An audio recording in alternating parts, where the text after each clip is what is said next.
Good evening, everyone. I see it's about 6:46 on my clock. It's time to start the February 2022 edition of the monthly Minnesota Woodworkers Guild meeting. We've got a really good program set up for you tonight that you'll be learning more about here in a few minutes. That is, if you haven't read all the meeting notices we've been sending out. I see so far there's almost 70 of us on the call. That's really great.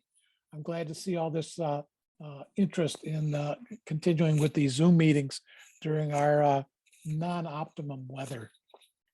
I'm Ed Noy, president of the Guild, part of the board of directors, some of whom I see are on the call here today.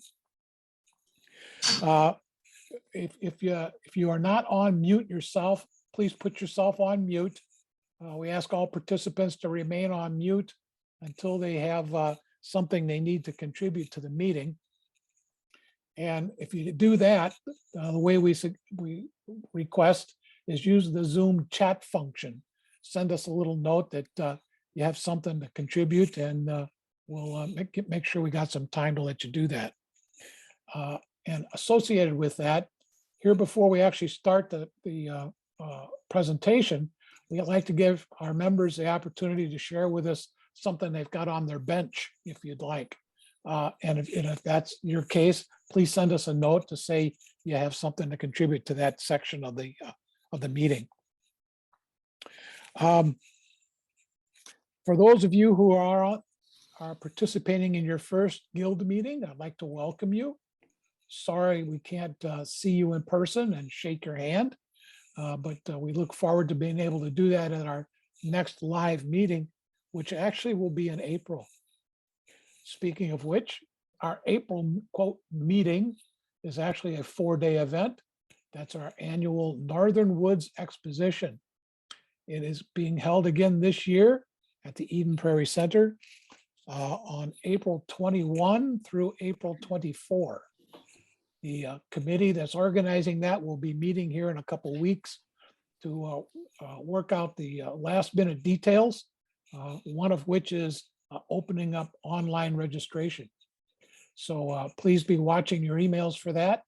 And I hope we've given everyone enough time since our last Northern Woods exhibition, which was in October. And hopefully we get some good participation for our annual April event. As you know, the Guild has many sponsors, corporate sponsors, and local businesses that allow us to do business with them at a discount.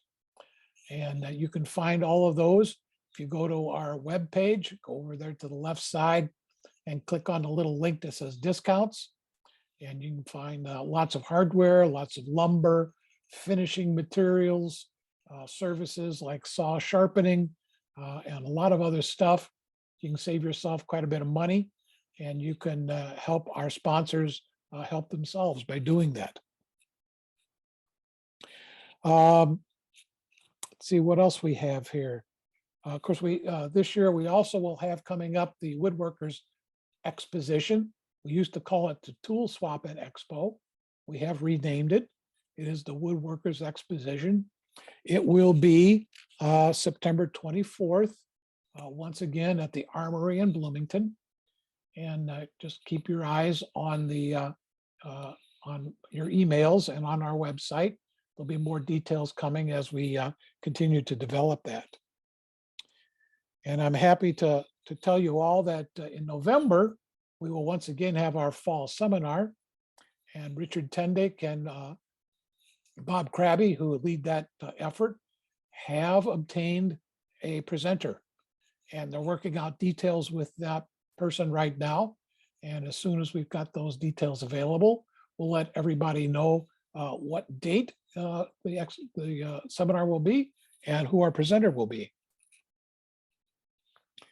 If anybody wants a nice Guild knitted polo shirt with the Guild logo on it, many of you may have seen those at the last Northern Woods or at the Tool Swap event we had in September. You can get a hold of board member Roger Christofferson, You can find his contact information on our guild contacts page.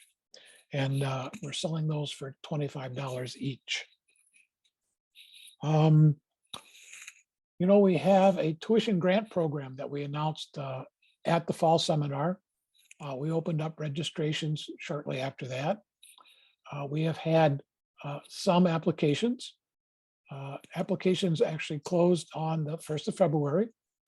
And that's because the board of directors will review those applications at our next board meeting, which is on Valentine's Day of all days.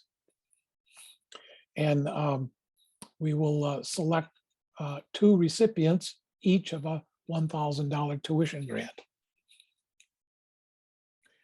We're going to continue these meetings on Zoom for another month. Next month is going to be Dave Richardson.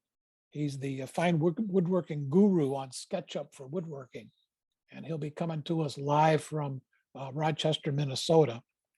And then in April, we'll switch over to live meetings again, starting off with the Northern Woods exhibition. And that will be followed in May by a live meeting where we get to meet some of the Northern Woods participants and the pieces that they built. And then let's see. We got a message from our friend Oz Finney, who says he's got a new workbench on his bench. You want to talk about that, Oz? Go ahead and unmute yourself. Oh, you're unmuted, but we can't hear you.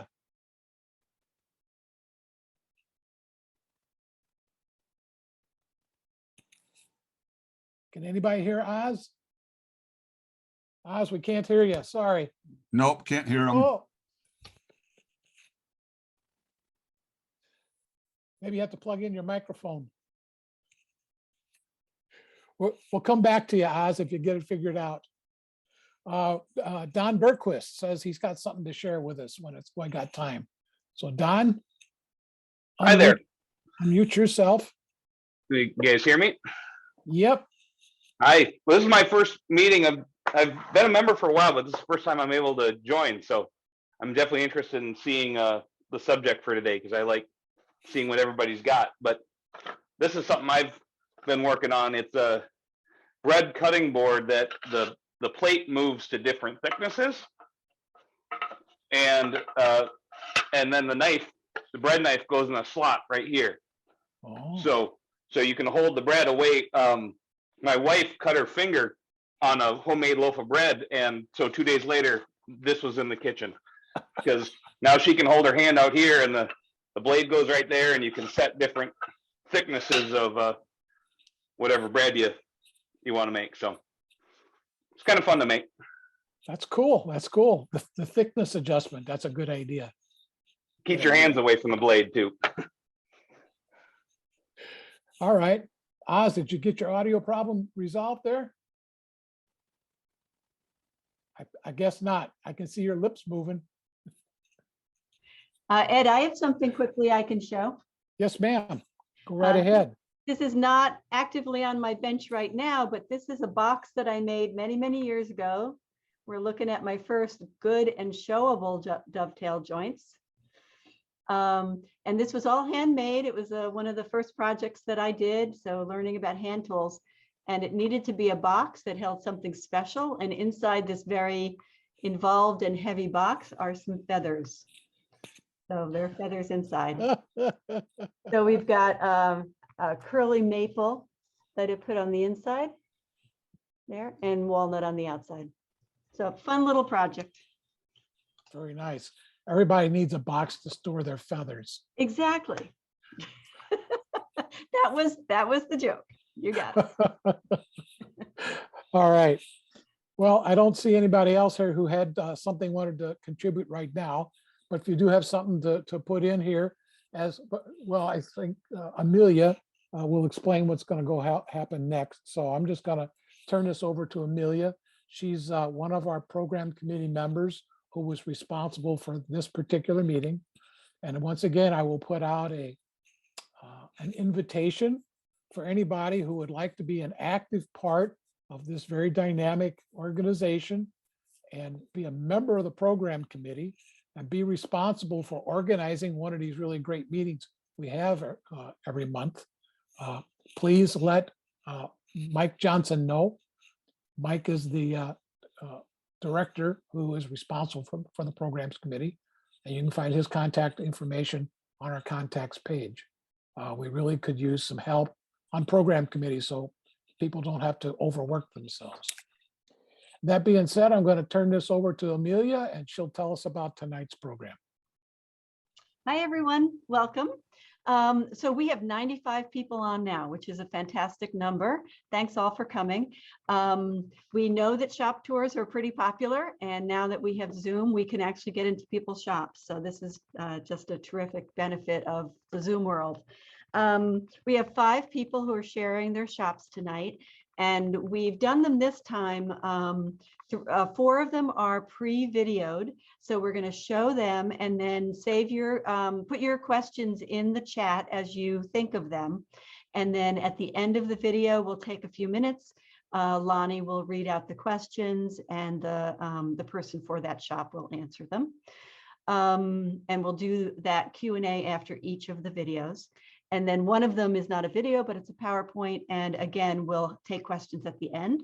And that's the only one where the person's going to be talking live.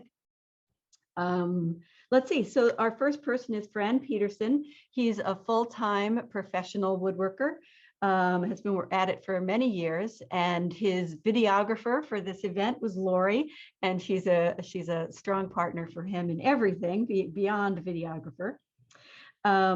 Second is Richard Tendick, and he is really a hobbyist woodworker.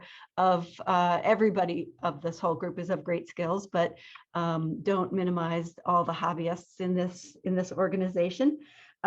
His background is in machine design, and you'll see that in some of the things he shows in his shop, and then also things that he has worked on with Fran. The third person is Steve McLoon.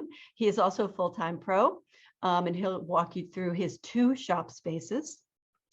Steve Rasmussen has a personal shop. He's a hobbyist, also highly skilled like the others. He works on commissions, and he does, his family and friends are very fortunate recipients of his work. And then the oh, I forgot to say that Richard's videographer was Judy. So so she was there to make this happen for us as well. And then Mike Nesnidal is an engineer by day and a wood hobbyist by night and weekends.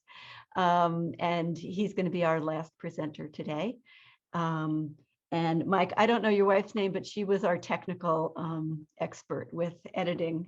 So that was super helpful. So thanks to each of these woodworkers and all of the support that they received from others in the Guild, as well as outside the Guild in their families. So we'll start with Fran's. I'm going to play the video, and we have the sound as high as we can do it. We previewed everything. It should be working all right. And put your questions in the chat. Thanks, everyone.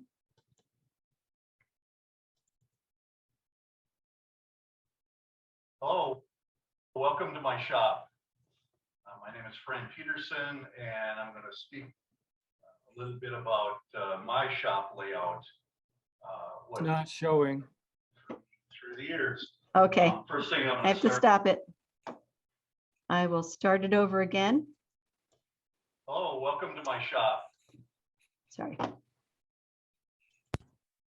Are you sharing your screen, Amelia? Oh, there you go. Hello, welcome to my shop. My name is Fran Peterson, and I'm going to speak a little bit about my shop layout, what kind of worked for me through the years. First thing, I'm going to start with Powermatic 66. The placement is pretty much dead center in the middle of the room. I measured out from the blade to the block wall when I moved that red roll around toolbox is 12'6". And from here to the dust collector, it's 12'6", so I can run long material through it. Was going to mention about my blade storage. I number my dado cutters, put numbers on all of them. So what I do, for example, I keep a book that hypothetically, if I'm using Home Depot 3/4 inch plywood, I know that I use cutter or the dado cutter 5, 4, 3, 2, and then 10 thousandths and a 12 thousandths shim. That seems to work out. I do a test run first to make sure, you know, the plywood isn't slightly different, but it'll get me close. Moving over to my bandsaw, I was going to try to make a point that you don't have to break the bank doing this. You can spend a lot of money in this if you don't buying used has worked out for me. I watched eBay for a year for this thing and ended up it's a 24-inch jet, of course, 24-inch wheels. I paid $800 for it. I had to drive to Indiana, you know, to get it, but it's been a real beast for me. I can put 1.25 inch blades on it, and this thing really does a nice job for me. One of the things I was going to talk about is organization of routers and you know, different miscellaneous tools. I like the peg hooks. National is the name of the company that makes the peg hooks. If you buy at a home center, they don't quite fit in the holes when you pull a machine or butter off. They tend to fall out. These Nationals are much better. Speak about my dust collector. Again, not breaking the bank. I paid $450 for this thing 30 years ago. It's 3-horse, made by Seco, C-E or S-E-C-O, Seco. Been a good one. 1900 1900 CFM, and I've turned this thing on and off, on and off, on and off for many times, and it just keeps chugging. Amazing. What I did on here is I upgraded to these 20-inch jet filters. I think I paid $250 each for that, which was a major improvement on air quality and efficiency of the machine. This is the pipe that I use. I siliconed and top riveted all the joints, 6-inch down the middle. It's important to buy 24 gauge. The 28 gauge might collapse on you. I'm having 4-inch for the branches. This branch for the table saw is 5-inch. I use gates and shut the gates when I'm not using that machine. I was going to talk to you about my jointer. I like things.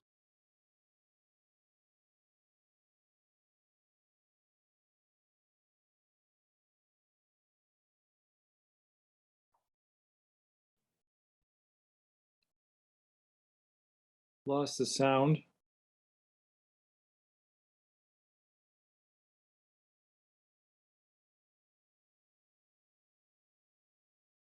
You need it, you really need it. But it's good just to put it out of the way and not have to pick up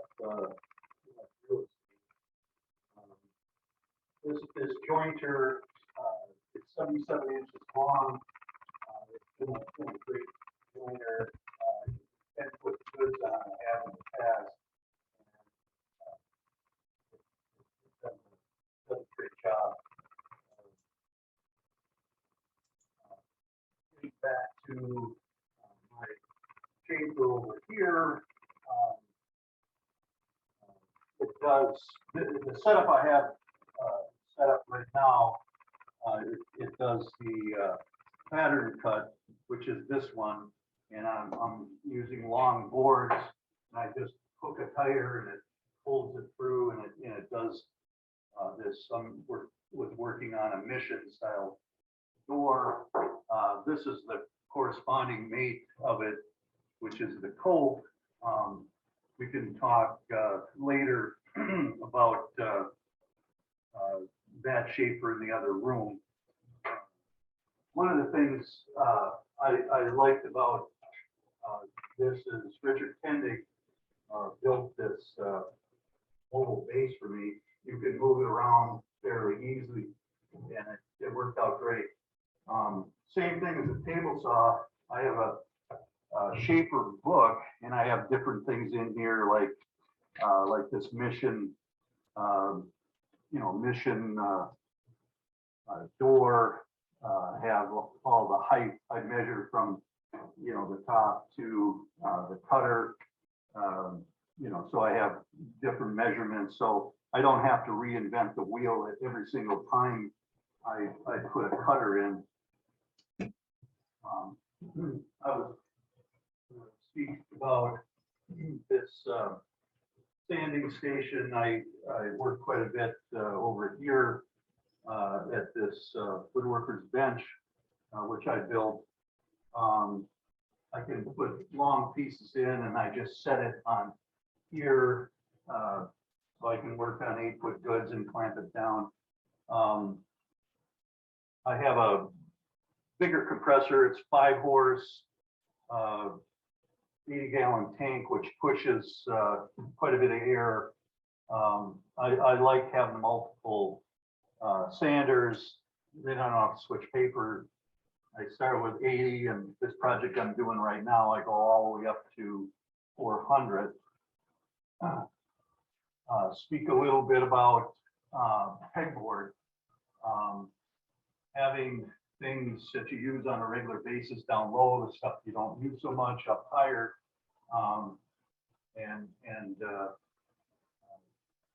pegboard has always worked pretty good for me. I could kind of see what, rather than having it in a drawer somewhere where I got to hunt for it. Again, more pegboard here. I was going to talk about this lighter box station. I didn't pay a whole lot for built this. Biesmeyer I bought, it's like was $75 for this stop. I put a tape measure, and it's fairly accurate. I can cut within 1/16 of an inch here, and I just cut a 10-inch spacer. Hypothetically, if you want to cut a 5-inch piece, you'd set this at 15 and cut a 5-inch piece. Again, more pegboard. I think I mentioned National was the company I was using. These are a little bit more sturdy. Do a lot of work in this area. Lighting's a big deal. Wanted to get this area kind of so it worked out good on the lighting. Router tables. This particular project, I'm using 4 router tables and 2 shapers to do it. And when I'm using them, I set it up. And when I'm not using it, I can take this apart in about 5 minutes. I just use a battery operated drill and take it all apart and put it in storage. Much take care of that. This is engineered. I bought it at Menards. These engineered 2x4s, which are dead flat. I'd like a surface where when I'm gluing something up and I'm trying to make it square, I can hold the square and then, I'm indexing off of this surface. So that worked out pretty well, just having tabletops that are dead flat. That was real important. Moving in the other room.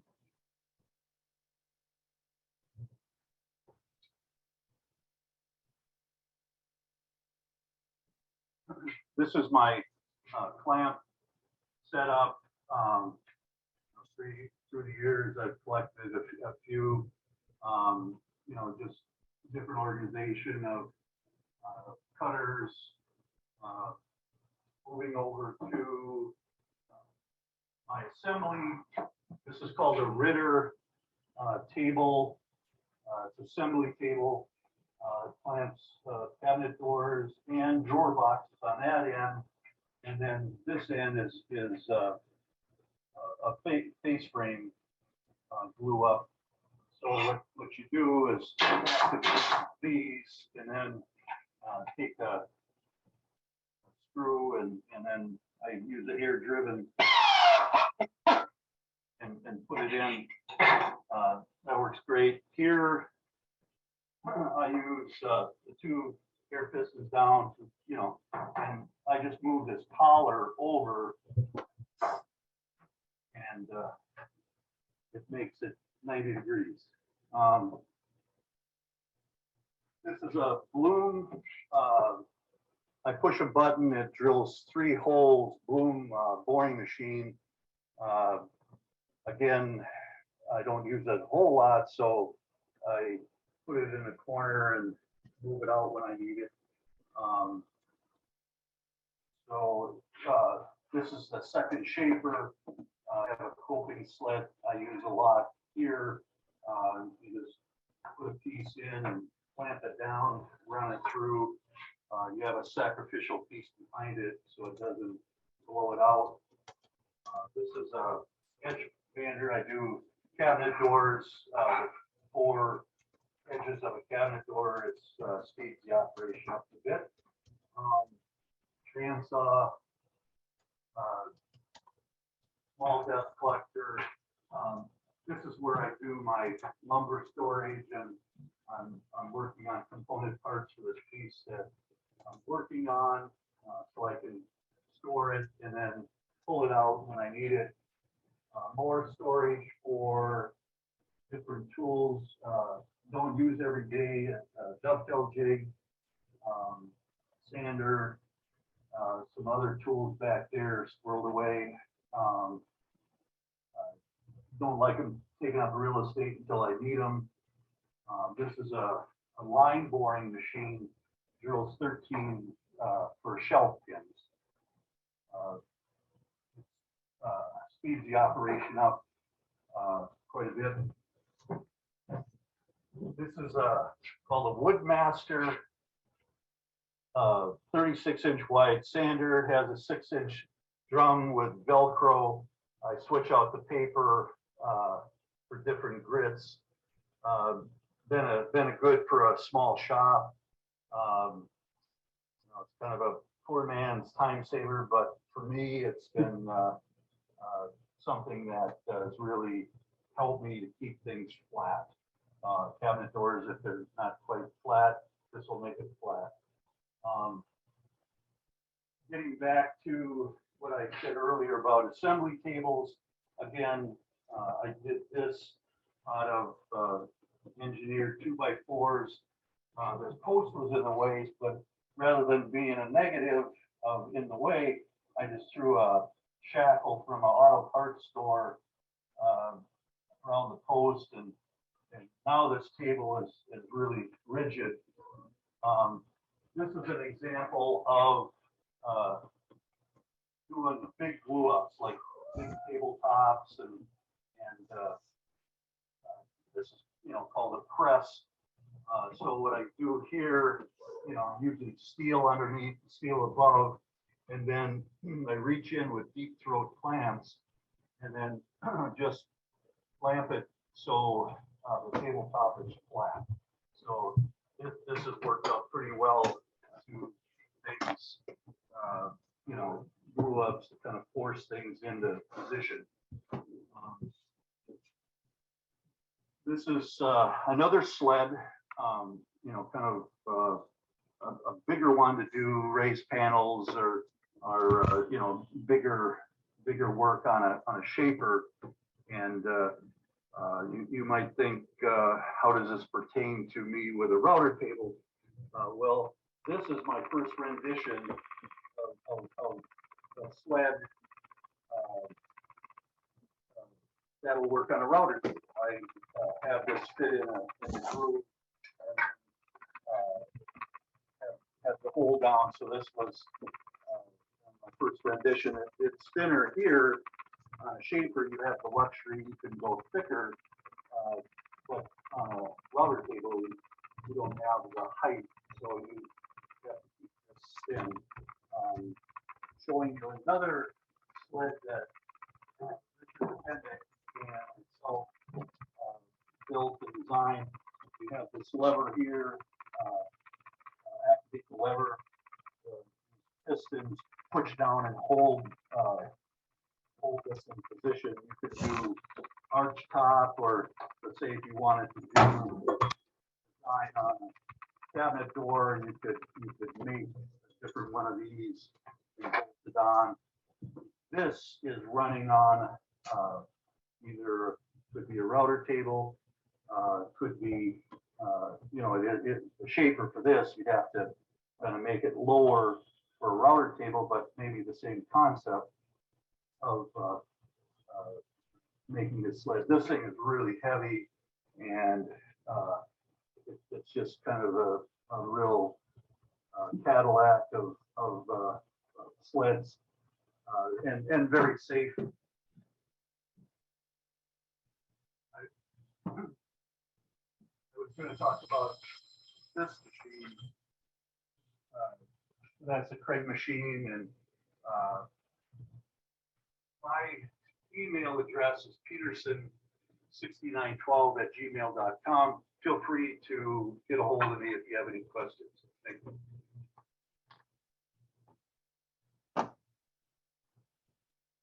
So, Fran, this is Lonnie Bryan. Can you hear me? I can.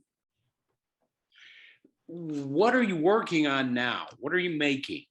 What furniture? I'm working on chest of drawers for my daughter. Doing 12 drawer boxes in it.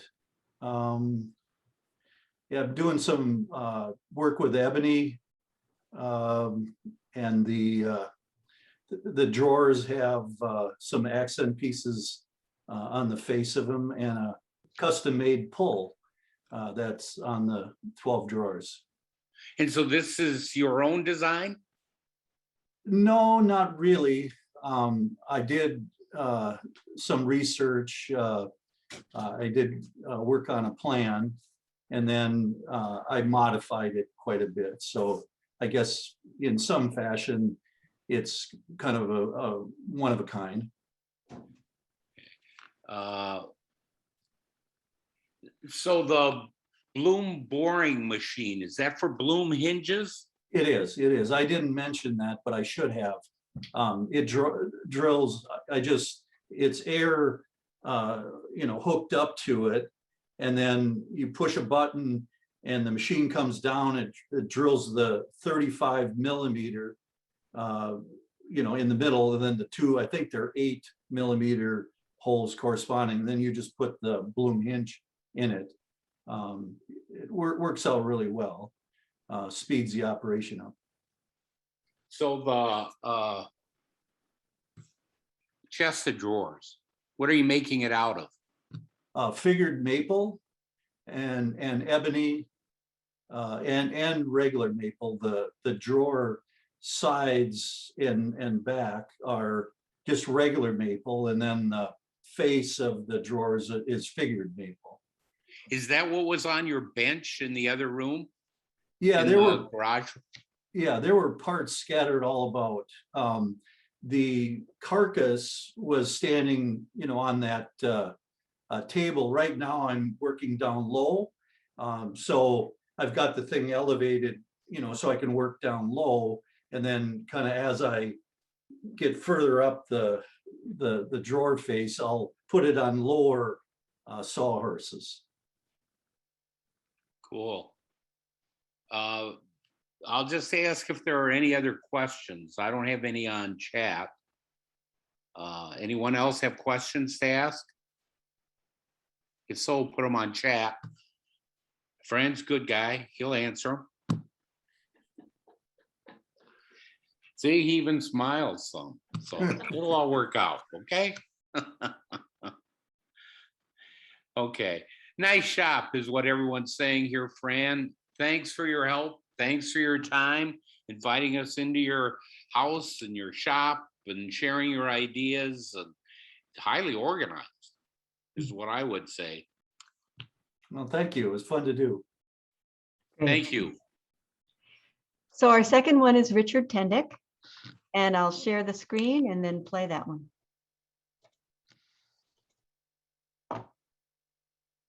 This will come in 3 parts. Hello, I'm Richard Tendick, and welcome to my shop. I'm going to give you a quick tour of my shop. It's an L-shaped shop. It's approximately 24 this way by 24 this way, which gives me 430 square feet of usable shop space. The fact that it's in my basement means that I can use this shop all year round in comfort.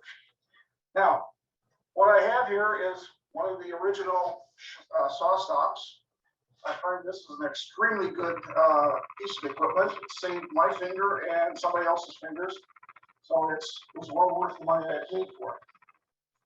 I have a chromatic lathe, which is a rather large size, and it does everything that I like it to do. Over here, we have an old joiner planer that I inherited from my father. And then I have the belt sander, the grinder, the drill press, bandsaw, and as we get around here, we're going to see the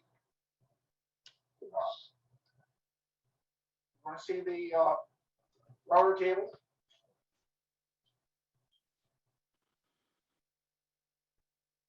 And then I have the rather large workbench to go with as well.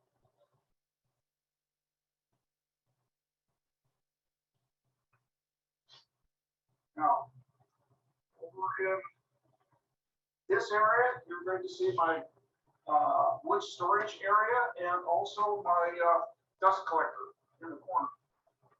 Now, what I have here is my tools. When I find a problem with them or an inconvenience, I like to work around the inconvenience. For example, on my table saw, one of the things I needed to do was walk around my table, lift up the outfeed table, and then after I was done, walk around and roll it down. So what I did was I had attached an air cylinder to my outfeed table so that all I have to do is pull a button, the table comes up. Then when I'm finished, push the button back,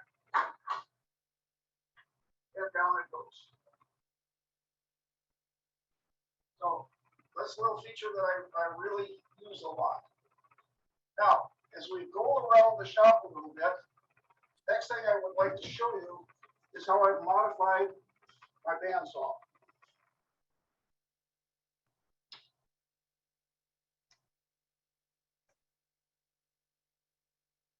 Okay.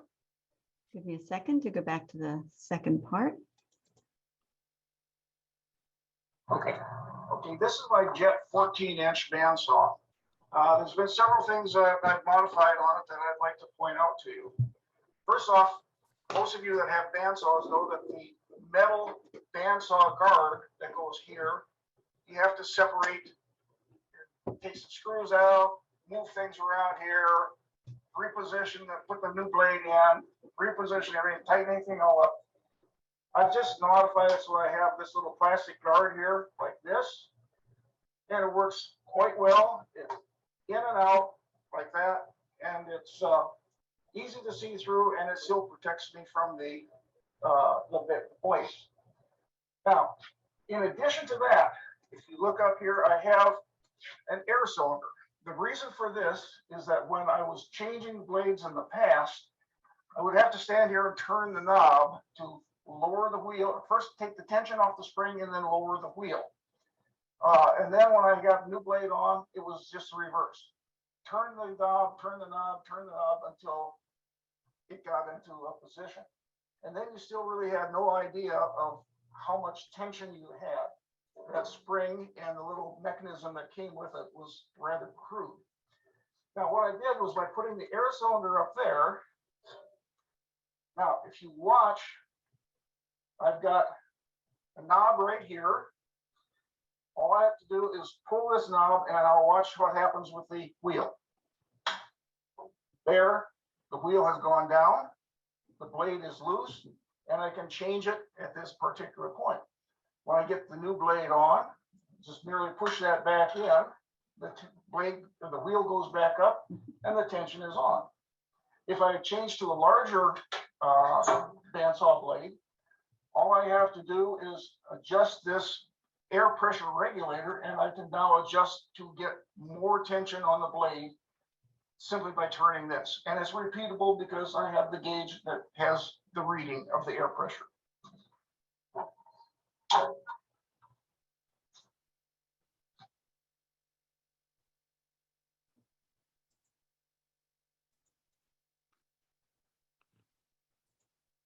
All right, on my workbench, I've incorporated a method of storing a piece of equipment that is also a way of using it. For example, my oscillating spindle sander, which I keep in here, needs to be brought out and used in its upright position when I need it. But when I don't need it, it's stored in here. I open it up, I push this little lever right here. And up comes this little work surface right here. This works extremely well when I'm using my scroll sander. And then when I need my oscillating spindle sander, I merely pull out two pins.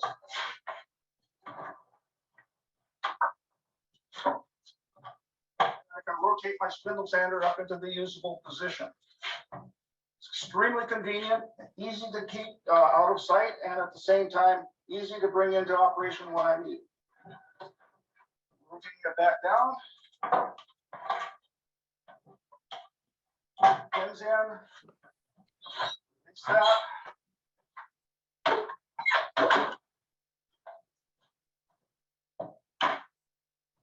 Well, that's pretty much what I have in the way of a shop.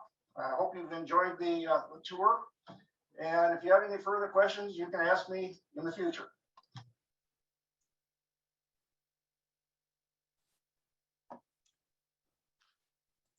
Okay, let's go to questions.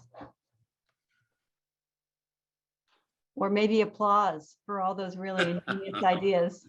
I don't know if Richard is on. So Richard, this is Lonnie. We don't have many questions on the chat. Okay, but for instance, you have that sander kind of pop out onto your bench. Is that something you designed and built? Or is it something that you purchased parts from? We Are you haven't there? noticed, no, we haven't noticed that Richard has signed into the meeting tonight. But Okay, I believe from experience, that's something that he designed and built. sure. Well, we might as well move to the next, huh? Yeah, unless Fran has some words that he could share about Richard's ingenuity. Because they're close friends. Not to put you on the spot, Fran, but if you do. What I can speak for Richard is he doesn't follow, he invents. In other words, My guess is that all the things that he's come up with me, he's worked a lot in my shop, and I'll give him a scenario and say, okay, I need this fixed or improved or whatever. And it's an original solution. So it's not something he picked up a book and went, oh, I think I'll do this today. Mhm. Yeah, fantastic. Thank you for that. Okay, I haven't set up the next one. Let me go back and do that. Sorry, I was so involved. So our third one is Steve McLoon. And Steve, do you want to share your screen on this one?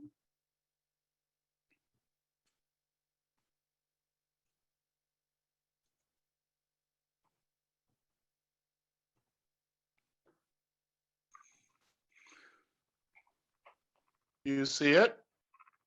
Yes, Are we good? Okay, and you can hear me, I assume. yes, perfectly clear. Okay, I'm Steve McLoon. I'll give my contact information again at the end. So I do woodworking kind of almost full time unless there's something better to do. My work has three focuses. I do commissioned projects for people, and basically this is anything someone will pay me to do in wood. I do crafts. A lot of the crafts are turned on a lathe. I also make square boxes and that sort of thing. And I sell these occasionally at very selected craft shows and at open studio events. And you'll see I have a studio in the arts district, and I have the big studio event is Art a World that comes up in the spring. And I do some art pieces, and I sell the art pieces through galleries or from juried exhibitions. And to be honest, I sell very little art, even though I would really like to do more of that. So this is just to give you an idea of the kind of commissioned work I do. These are projects that I'm working on today or this week. I'm doing some Stickley style end tables in quarter saw and white oak. You'll actually get a brief view of one of these. I'm doing a fireplace mantle in walnut. I'm doing 2 bar stools in white oak and an outdoor grill table in cedar. And I also have an order for 3 candlestick holders in maple. What someone saw at a show at Christmas time and wants their own set. So that's kind of what I do. Again, it's anything and everything. So I have the good fortune and some days the bad fortune of having 2 shops. I have a shop in the Carriage House on the Casket Arts campus in the art district in Northeast Minneapolis. And I have another shop in my basement in my home in Roseville. They're both very well equipped, but they're equipped with a little different focus. And we'll walk through both of the houses through both of the shops through photographs, and you'll get a sense of what the differences are. So we'll start with Casket Arts. I'm in Studio 100. This is a shared shop. It's quite large. I can't really talk about the organization because I'm not sure it has any organization other than a lot of space and everything seems to be here. So in this picture, you can see there's a large table in the lower right corner, which I use a ton. It's a 4x8 table. I call it an assembly table, and I just seem to do everything there. And right behind it is a chop saw station.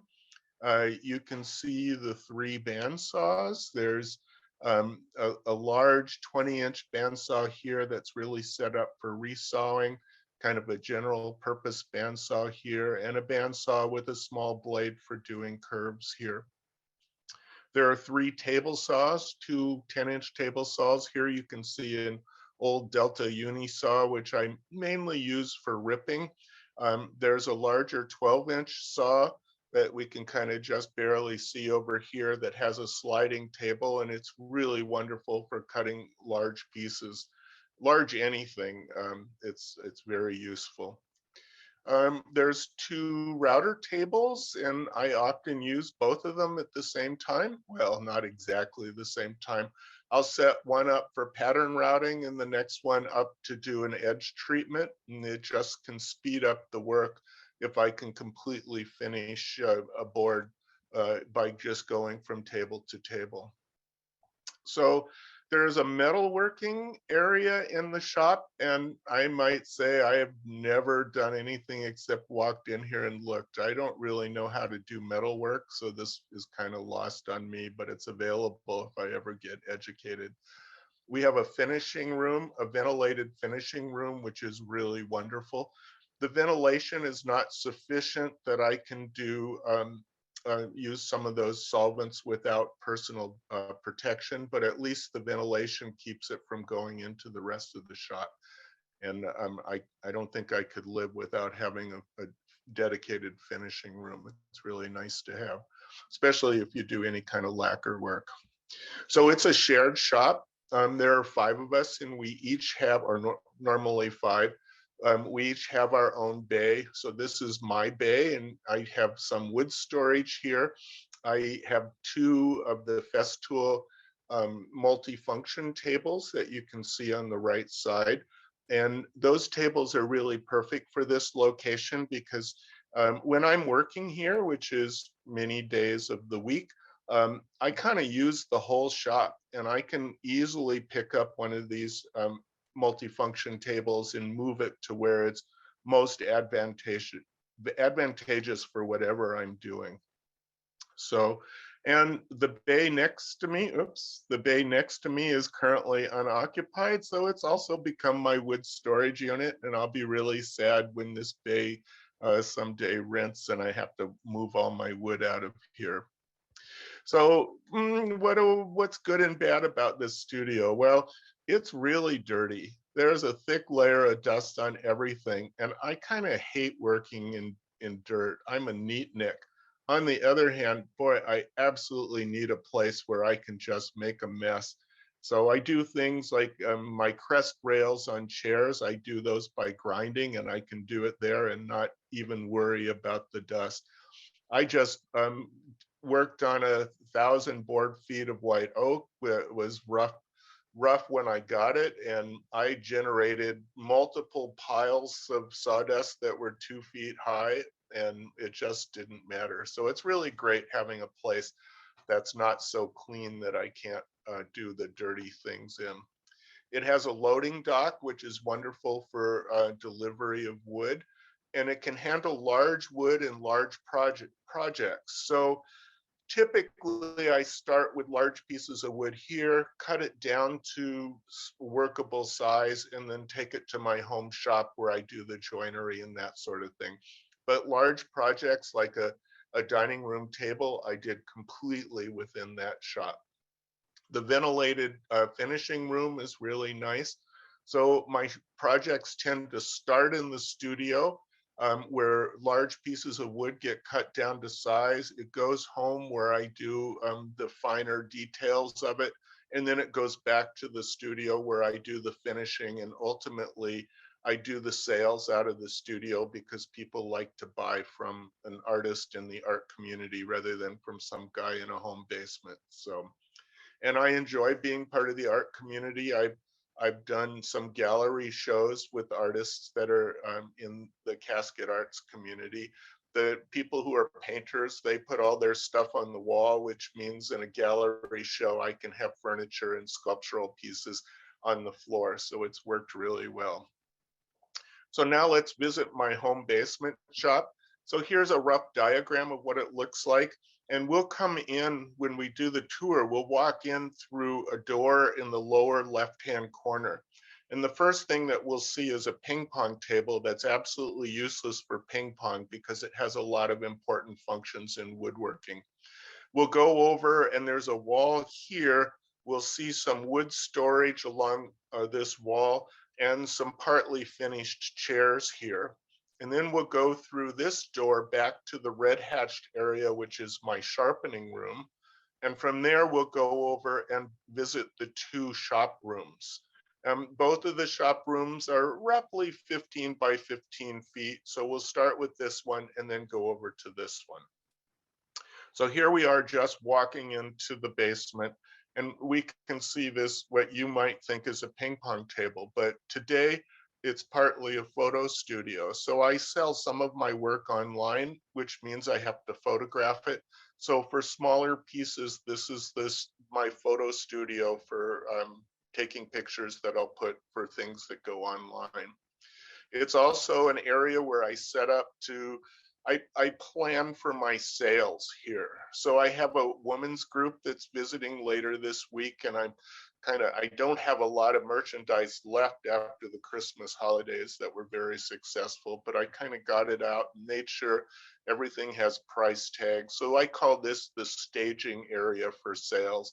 And then I'll put it into boxes and take it to wherever the sales are. So anyone who needs Valentine's presents, I still have a good selection of pendants and some cocktail muddlers. Great Valentine's Day presents. Just email me.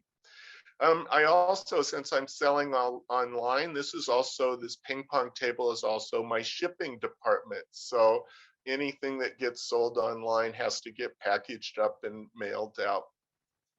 The ping pong table also is perfect for my vacuum bag. So my vacuum bag fits exactly on one half of the ping pong table. So any kind of glue ups that need vacuum workers is done here as well. So moving over a little bit, we can see now we've got some wood storage. So I do a lot of turning, and these small blocks of wood are stored, and they're particularly good for turning projects. I also have a rack here for projects that are in flux right now. I turn a lot of bowls that are green, or a lot of my turning is done with green wood, and then it has to dry before I do the finished turning, and this is where it dries. You can see a number of chairs that are in progress right here.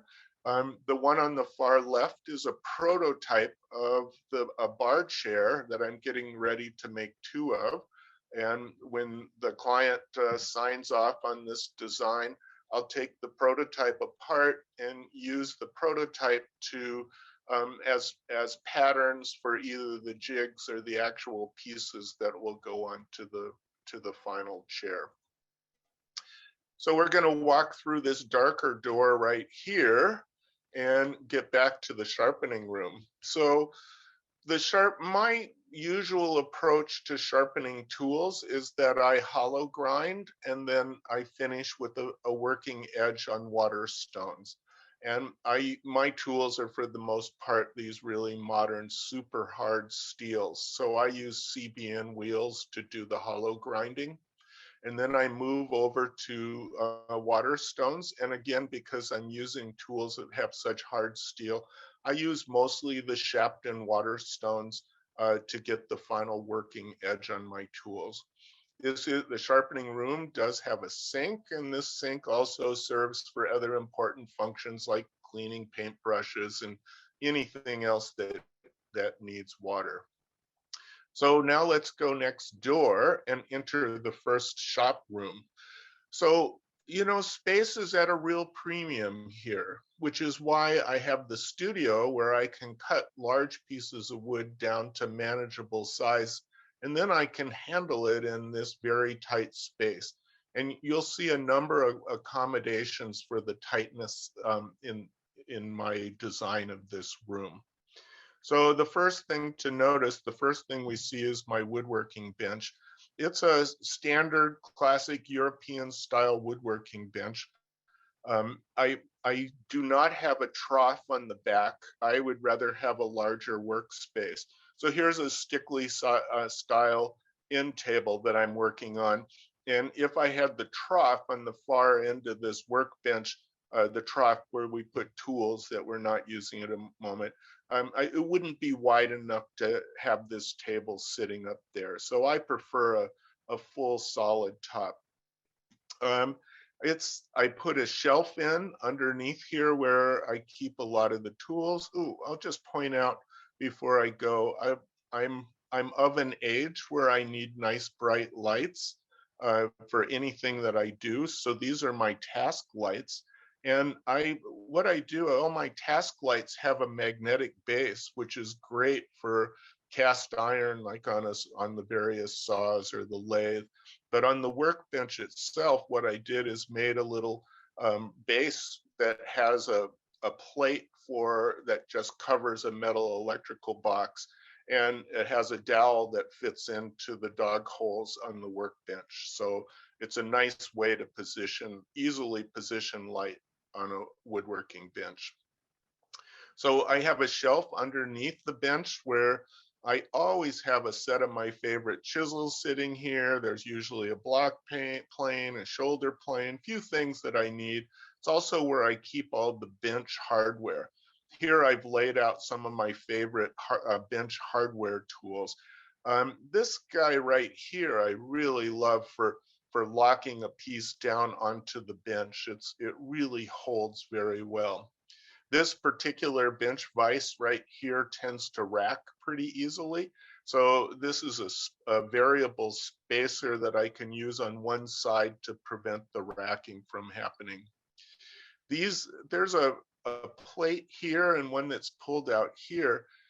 These are stops for planing, and I use these guys all the time for planing. This one is stuck in the dog holes. This one I've pulled out so you can see how it goes in.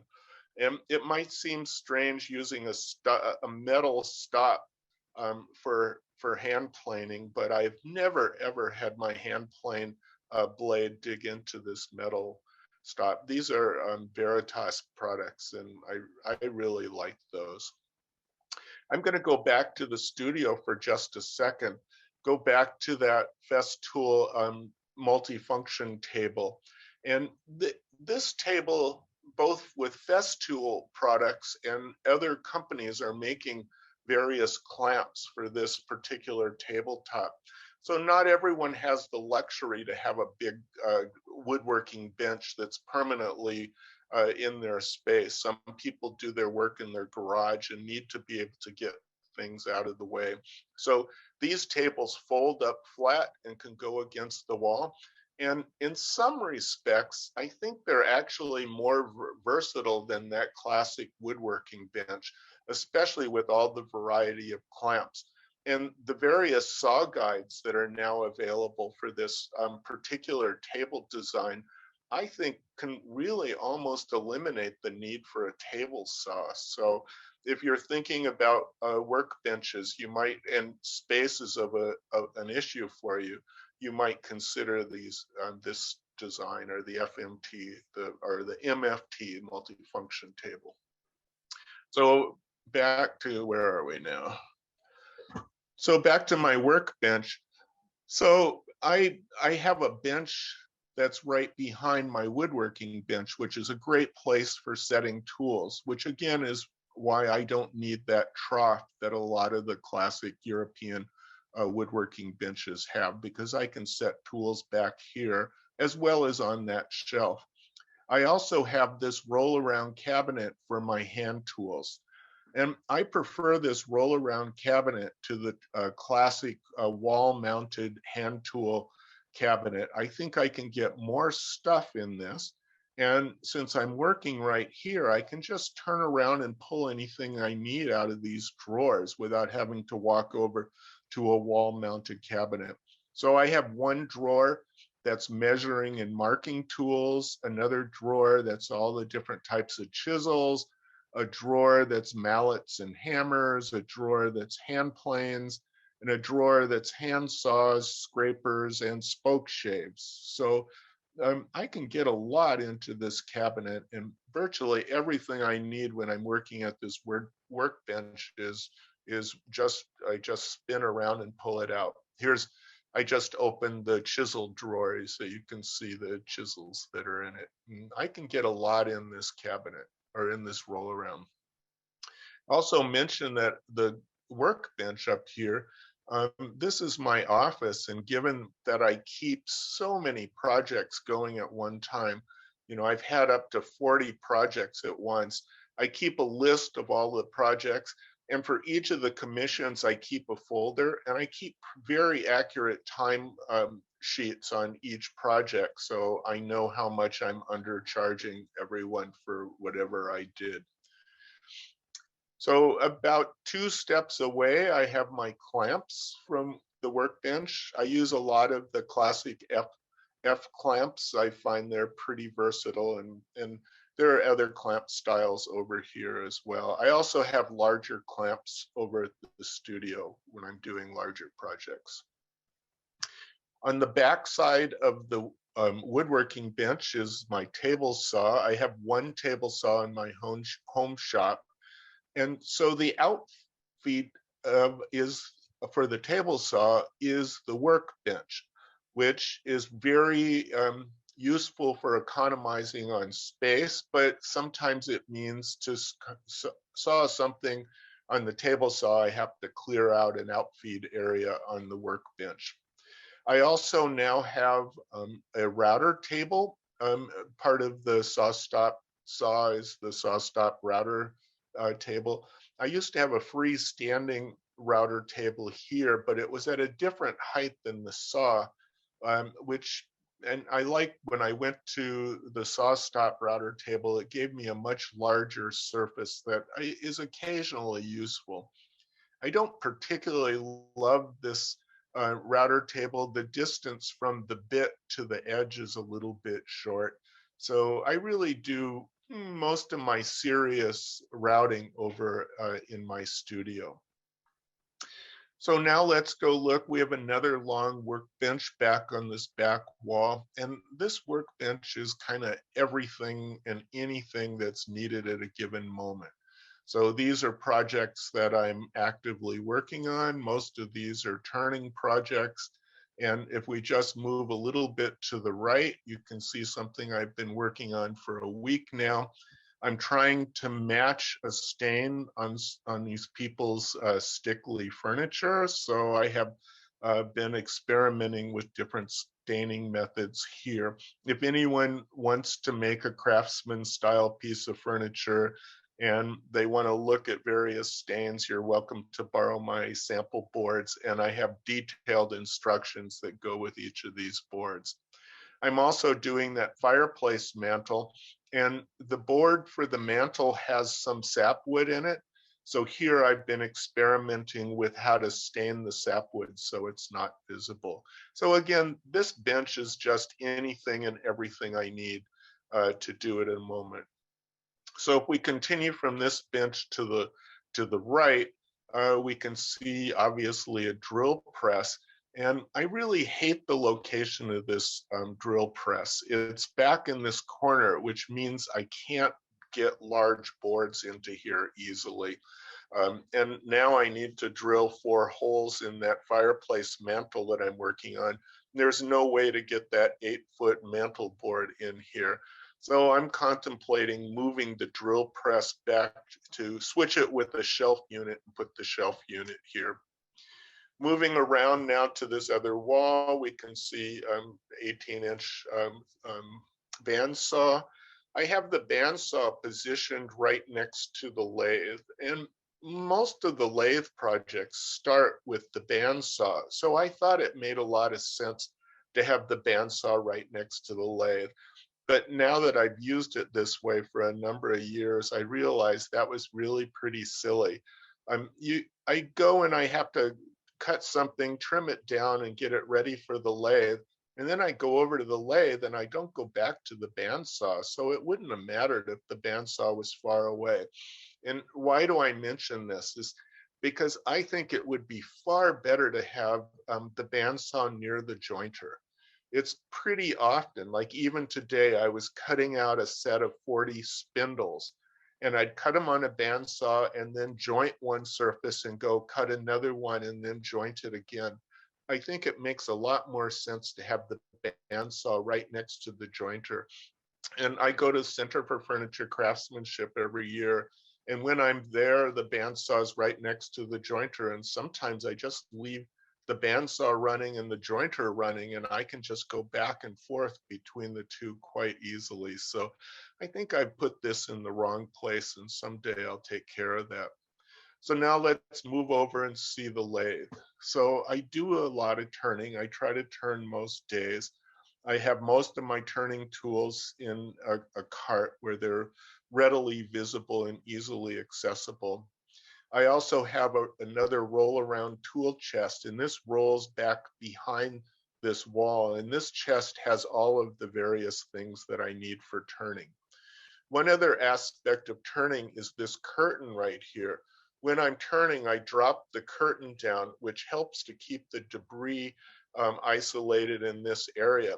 And since I often turn green wood, a green wood chip that ends up on a cast iron surface like the table saw will start a rusty pit within about 15 minutes. So by having this curtain protecting the table saw is useful. Now let's walk into the second shop room.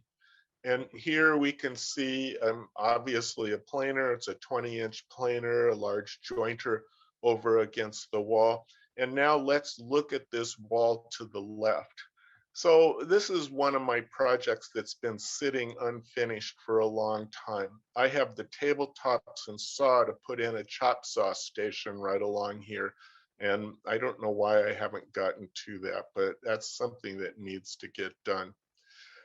Moving to the right, we can see a sander, and this is a multi-router, and of course the jointer. And again, I wish I had this jointer a lot closer to the bandsaw. The multi-router is really essential for a lot of my work. I do compound angles, particularly in some of the chairs, and a multi-router gives me the option to easily set up compound angles. I also have 2 pneumatic clamps on this. So if I'm doing a number of pieces, it makes it very quick to go from piece to piece to piece to do the routing. Moving around is a belt sander and scroll saw, and lots of smaller equipment and supplies that are in the storage bins on the wall. I do use help, and so far I don't pay for my help. I buy lunch for them, but everyone who's ever helped me has been pretty eager to come back and do it again. So if anyone wants to help, let me know. So lastly, I'll just tell you a couple of my favorite things that you may or may not have thought of. I live and breathe with double stick tape. I use it all the time. It's great. Sometimes I do pattern routing where I don't use any clamps, just double stick tape, and it means I can pattern route 2 sides of a piece at one time. I have a small little leather pocket that clips onto my belt where I keep my essentials with me. And here at my home shop, it's still useful, but when I'm over in the studio, I'm always miles and miles away from a pencil or a tape measure. So this is great to have. I live by chalk. I do all my layouts with old-fashioned chalk. So here I'm working on laying out for a table, and it's really nice. It's easy to erase. I can use a microfiber towel to erase any chalk when I change my mind. So I think chalk should be an essential woodworking tool. I keep a notebook right next to my workbench, and I just have so many things that I need to refer to all the time. Things like how to set up my dado blades, or these are a couple of router bits. Here's abrasive equivalents. So sandpaper, the cami sandpaper, and showing how it relates to the P series and how it relates to micro mesh, water stones. So just lots and lots of useful things I keep in this notebook, and I refer to it all the time. So that's everything I have. Any questions? Hey, Steve, thanks for showing us your shop. Yep. The questions that have come in have a lot to do, several of them focus on dust removal, dust control. Yeah. Is there anything at the Casket Arts? Oh yeah, I have dust collection there. But you know, dust collection, yes, I do have dust collection there. you have to use dust collection on a joiner and planer, and the table saw has it. I have dust collection on the router tables. But when you're doing it, I mean, I just milled 1,000 board feet of white oak, and dust escapes. And with that much cutting, it just goes everywhere. And I don't want to talk about dust collection in my home shop.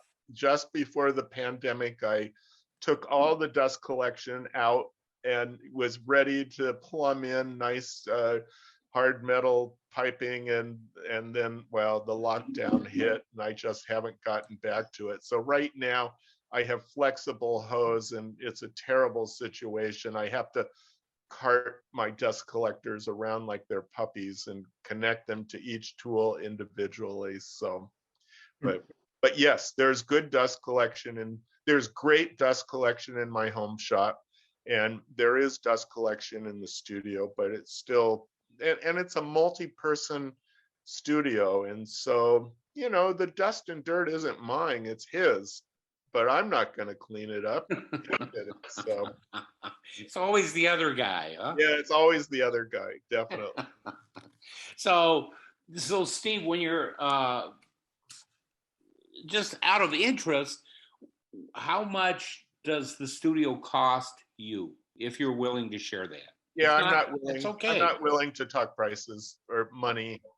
So if someone wants to talk to me personally, I'd be okay. But yep. Okay.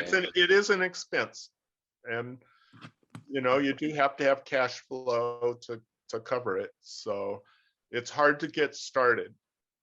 Yep. So with regard to your, Actually, let me just add to this. I have a wife who's gainfully employed, so it doesn't matter. it's an interesting perspective, but anyway, the your joiner in your house, the way it's placed, it doesn't look like it's used much, or you have to move it, or how do you deal with that? Yeah, I didn't talk about it, but almost everything is on casters, including the 800 pounds a planer is on casters. And the way the joiner is set up, it's I can do up to 3 foot long boards with it where it's sitting.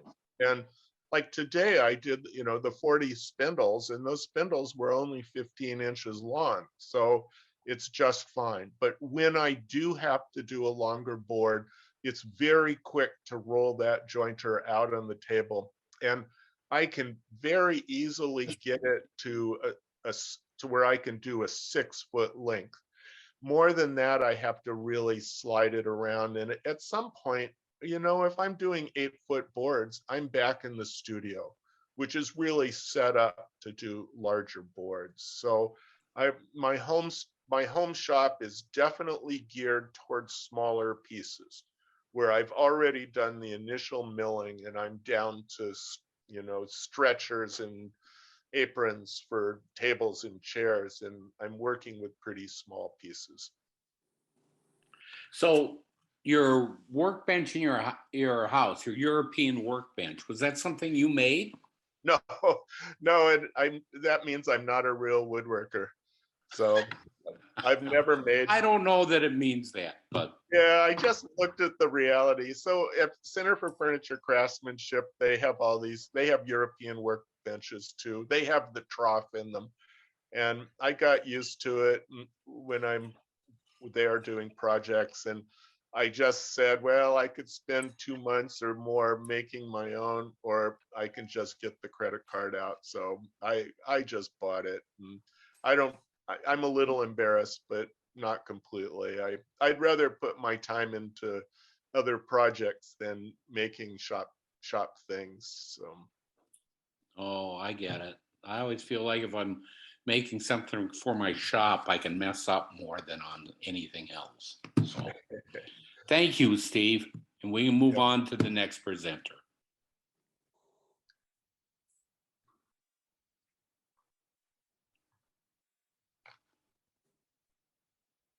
Well done. Thank you, Steve. Thanks, Lonnie. Okay, here we are. We're in Wisconsin now. Hi, folks. Welcome to Baxterville.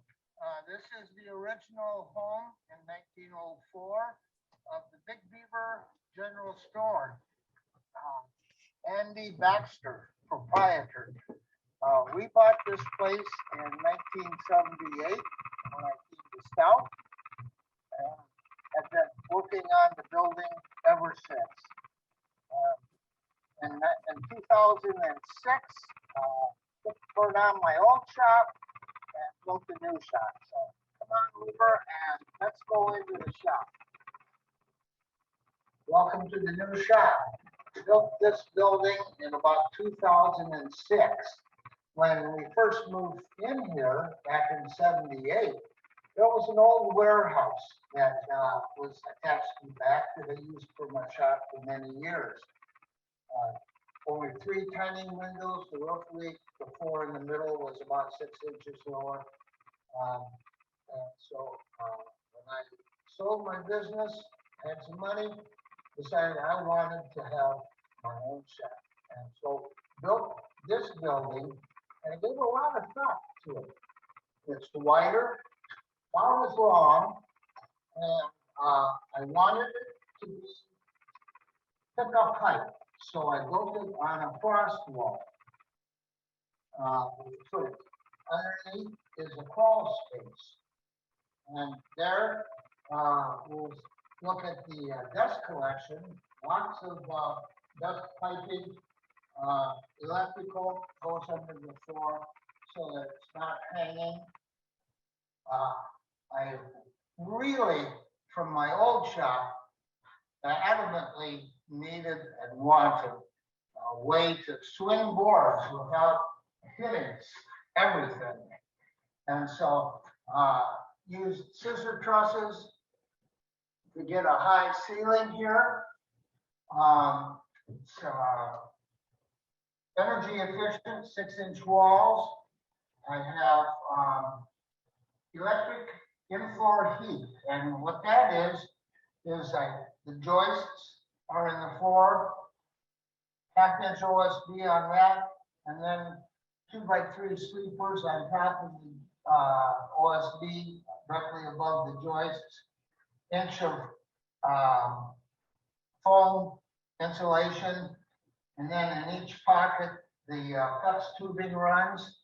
And then I filled the rest of the pocket up with pea gravel to act as a heat sink. And so I have real even constant heat in this winter time. High ceiling, again, it keeps me from banging everything. And in the summertime, I've got a high window up here that Amelia can show you. And open that up in the night and run the fan, open all the windows, and come morning, it's nice and cool in here, and then I shut everything up, and I can work in here, and then it's kind of warm towards the end of the day. Lighting, of course, was an issue. I placed the lights so that you know, if you got a bench along the wall, you're in the right place to shed the light so that you yourself are not shadowing. I spent a lot of time thinking about where the machinery should go. And so my main machines are pretty much in the middle to accommodate long lumber. Both the joiner and the planer, and also the table saw. This certainly doubles as a work surface for finishing. And then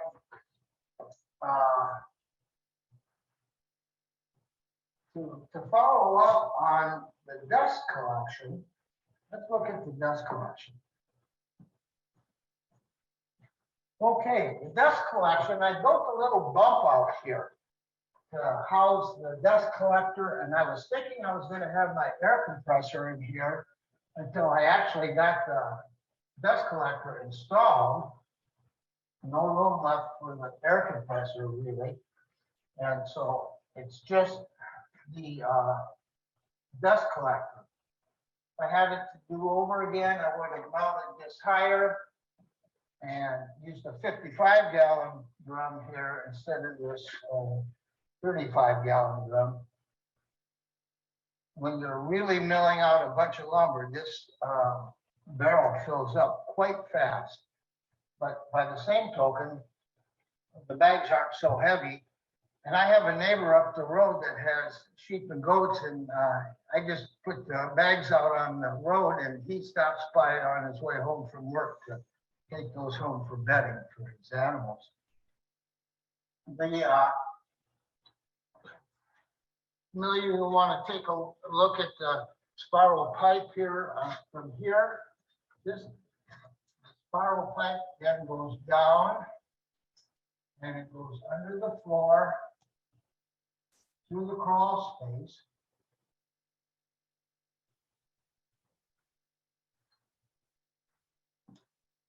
And then there's various branches. One branch for the table saw. A couple branches, one for the dryer and one for the planer. Can't reach it. It continues on. One branch comes up for the shaper and one for along the wall here for the more minor machines.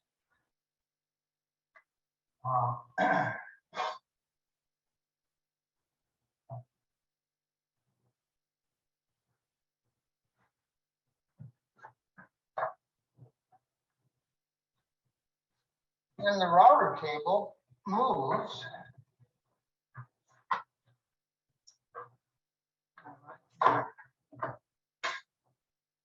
Usually I work over here by the bench because I can just put the dust collection on the port.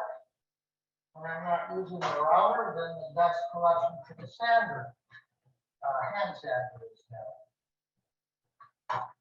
And it's got blocking casters. And this for my router bits. Half-inch on that side, quarter-inch on this side, and miscellaneous throats for the router, fold downs, and then the tool to raise and lower the router. Earlier last year, we had a tour of a number of toy makers. And thanks to the Woodworkers Guild, I was a door prize winner of the constructing wooden toys. Then I bought a second one book, and my grandson is just nuts over dinosaurs. So we're in the process of working together on making a dinosaur like so. So that's some of my current work. This is actually the second draft. This one, I drilled the hole a little bit crazy.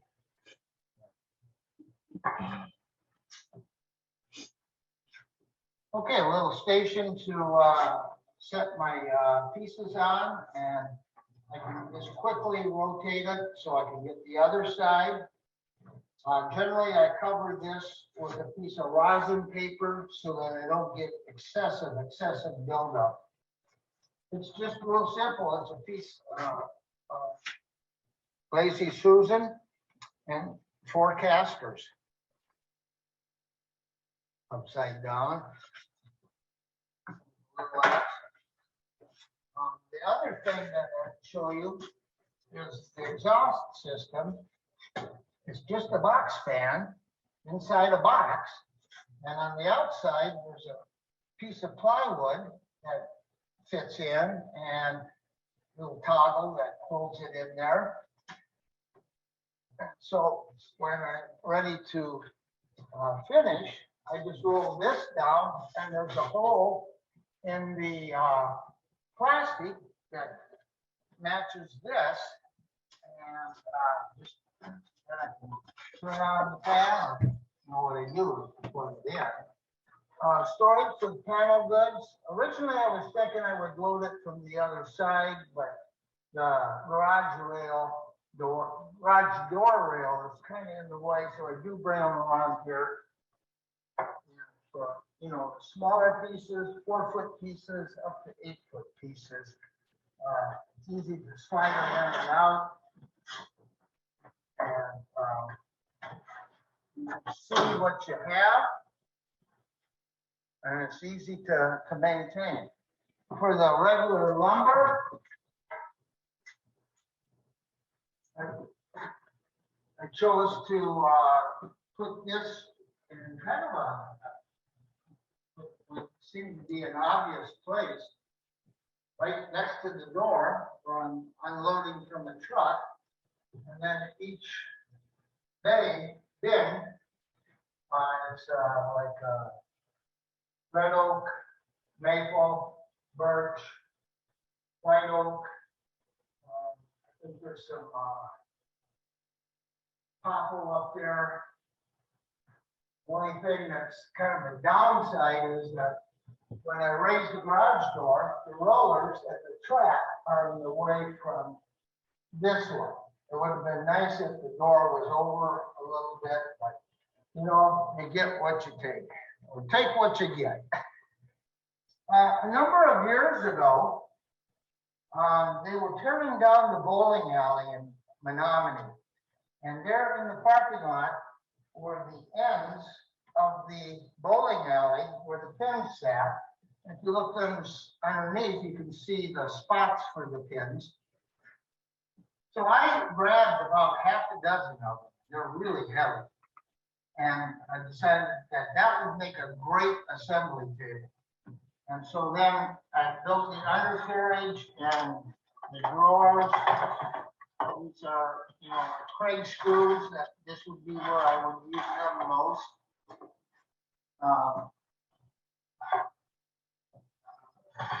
Miscellaneous hardware, my glue and biscuits, miscellaneous stash. Okay, my cutoff saw, put a surround about it. Certainly throws a lot of dust. And there's a dust collection port in the bottom that catches the dust. I spent quite a bit of time on this. Like that.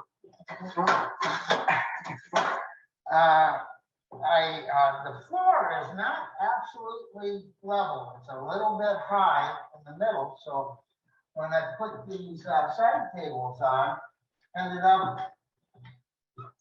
having to shim them up a little bit on the end so that they're perfectly parallel and level. Little storage of my blades. And then a lot of storage for my shorts. Maple, birch, popple, oak, mix, cherry, and oak. Have the stops on both sides. There I can stack with the tape on there. And then miscellaneous, just putting storage or dropping stuff. My dovetail jig and my Craig's screw jig that I can set up on the bench. Sort of cut off.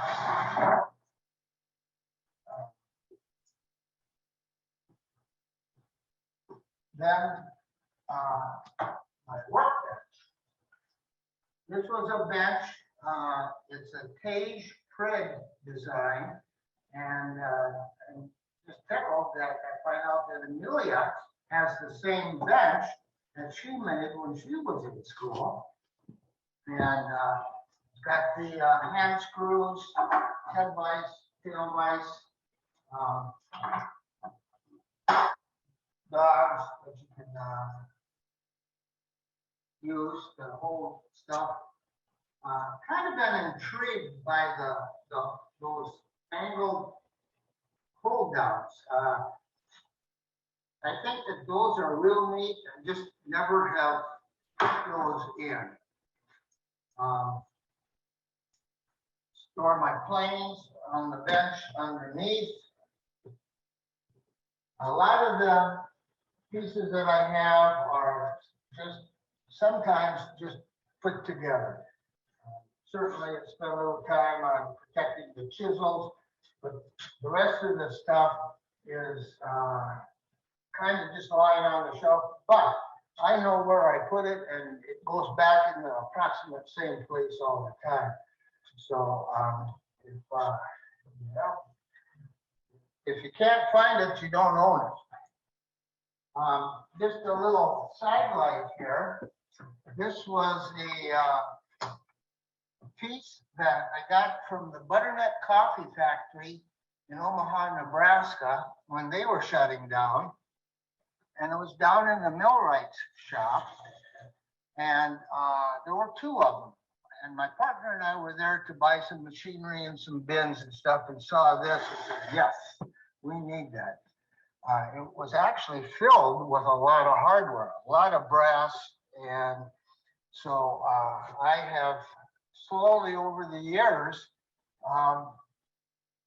reconfigured the contents, and then, maybe 4 or 5 years ago, actually labeled the bins so that I'm not doing this all the time and trying to find, let's see, where is it? I can just kind of look, and it tells me where the stuff is. And so I'm pretty careful about keeping stuff in the right place.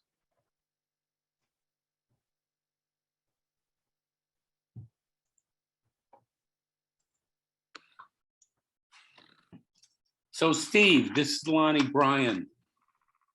There are a couple questions, like what are the dimensions of your shop? I take it he's not with us? Oh, he's here. Yeah, we just can't hear him. Just have How to. about that? Can you hear me now? Yes. Yeah, I Okay. can hear you, Steve. This is It's- Lonnie Bryan. Say, one of Yeah. the questions that came up was, what are the dimensions of your shop? It's about 40 feet long and about 30, 32, 36 feet wide. Cool. And just the marvelous, sort of below the floor dust collection system.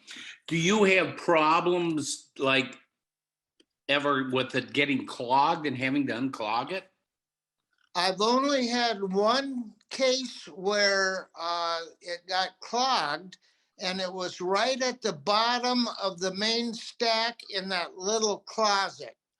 And so I was able to take the vertical piece off and unclog it, but pretty careful about, one thing I do need to do is to put a wire mesh over the opening behind the cutoff saw, because there's chunks that will come off and go into the dust collection system. Certainly makes it rattle, but so far, knock on wood, it hasn't done any, it hasn't been a problem.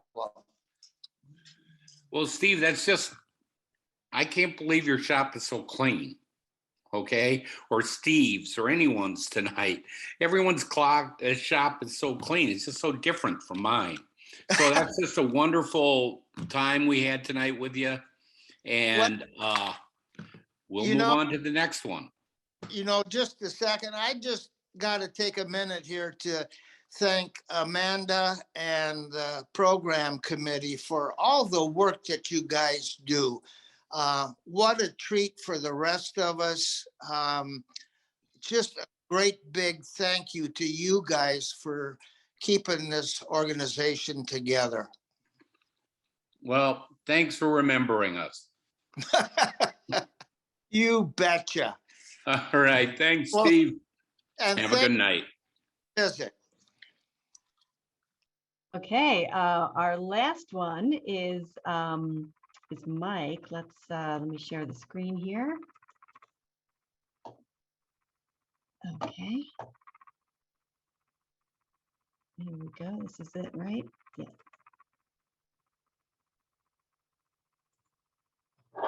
Hi, I'm Mike Nesnidal. This is my shop. So the tour I'm going to give you is probably a little bit different than the ones you've seen today or that maybe you've seen in a previous meeting.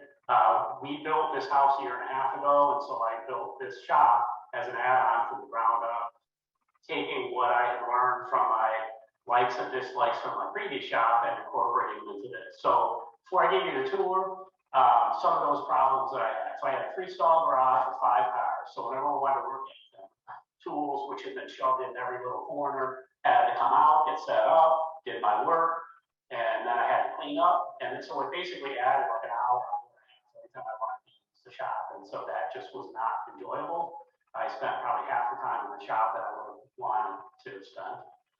So space was a big issue. Storage, I've got a ton of wood, literally tons of wood, and I'll show you that. All of that was crabbed at my previous shop. I'll show you kind of how I'm storing that now, and it's much more efficient. I had no AC or heat, which I know a lot of people live with, but I couldn't stand it. Very poor lighting and electrical that I had to wire, which was good, but it wasn't really purpose designed or purpose built for a shop. At least not by the builder. And so I also didn't have, probably the most important thing, I didn't have a dust collection system. And so that was just dangerous. I lived with it. I have a 1-stage dust collector that didn't really do a whole bunch. So let me show you the outside, and then we'll come back here and I'll show you some of the equipment, some of the changes that I made from the previous shop. All right, so here's the shop. It's a little windy. Hopefully you can hear me.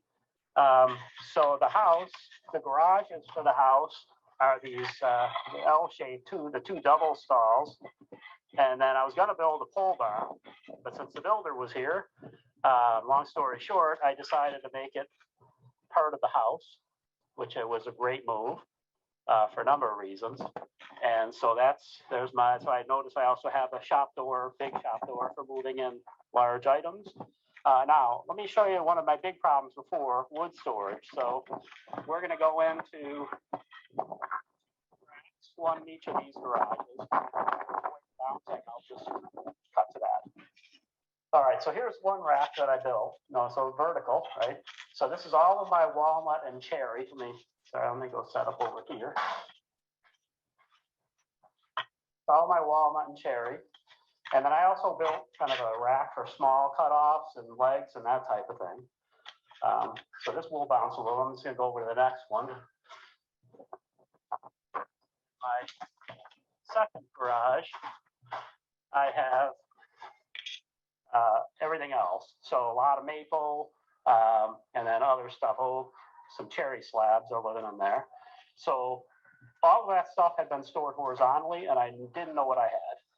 So the next thing I had to have, and I owe a thank you to Roger Knudsen. If you look in the back there, that's my boiler. So that's my floor heater for the shop. I can set that temperature to a temperature, and then this garage with that hot dog heater to the same. This will feel like you're outside. The shop will feel like you're inside. Big difference. Highly recommended. Best thing I did. So now let's go back into the shop.